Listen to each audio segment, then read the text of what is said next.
Hey, Mr. Pond Boss, tell me how. Hey, Mr. Pond Boss, let's do it now. Hey, Mr. Pond Boss, you're the one that makes fishing so much fun. Well, I woke up this morning and I headed for my pond. Meeting Mr. Pond Boss, yeah, we're gonna chase us some. Nowadays, it's common for somebody to come onto the website for them or even call our office, call my office as a pond management consultant, and ask, should I aerate? Well, with me today is my dear friend and colleague, Sue Cruz with Vertex Water Features. Hey, Sue. Hey, Bob. How you doing, girl? I'm doing great. You know what? I'm going to pose some questions to you. You're an aeration expert. Should people aerate a pond? Absolutely. Why? What's the point? Well, what's the most important thing to have in your pond besides water? Fish. Well, you can't have fish without dissolved oxygen. So what aeration does, by definition, is supply with air or exposed to air through circulation.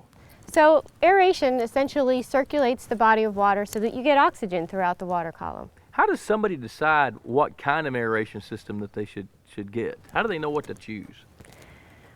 Well, there are different types of aeration on the market. There are surface aeration systems, there are circulators.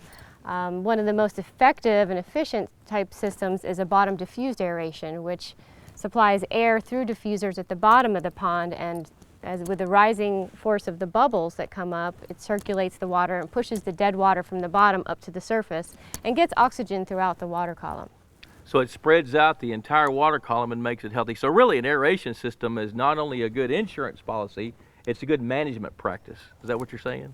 Absolutely, absolutely. And as you know, no two ponds are the same. So it really makes a lot of sense to contact an aeration expert to see what the best system is for your pond, because you can have two different 5-acre ponds and one might need 7 diffusers and one might only need 2 or 3. So is that because of the depth?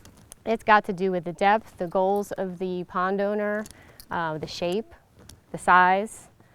There's so many different factors to take into consideration that it's really best to consult an expert when it comes to that. Now you guys will custom design an aeration system for somebody, won't you? Absolutely. How do you do that? Well, I speak to pond owners every day from all over the world.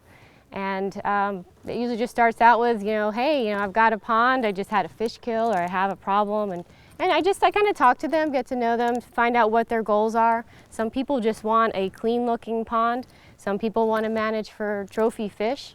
Some people just want to have a nice shoreline for their property value. So I kind of get to know what their goals are, and then I ask them a lot of questions such as how deep is the pond, where's the power located, and I usually pull up an aerial if that's possible. If it's a brand new pond, I ask for some type of a map, because I really got to see it. And it's kind of a feeling you have, plus the scientific data that we put into it. We know how many gallons per minute our diffusers lift at a certain depth of a certain amount of air. So we actually try to estimate the volume of a pond. We take into consideration the shape, if it's long and narrow, or if there's an island in the middle. And I actually do like an aerial image with a design and layout and give that to the customer. So there you have it. In a nutshell, you should aerate. Consider it. Straight from one who knows, Sue Cruz. Thanks for hanging out with us today, Sue. Absolutely. This was great fun. Absolutely. Give me a call. Thanks.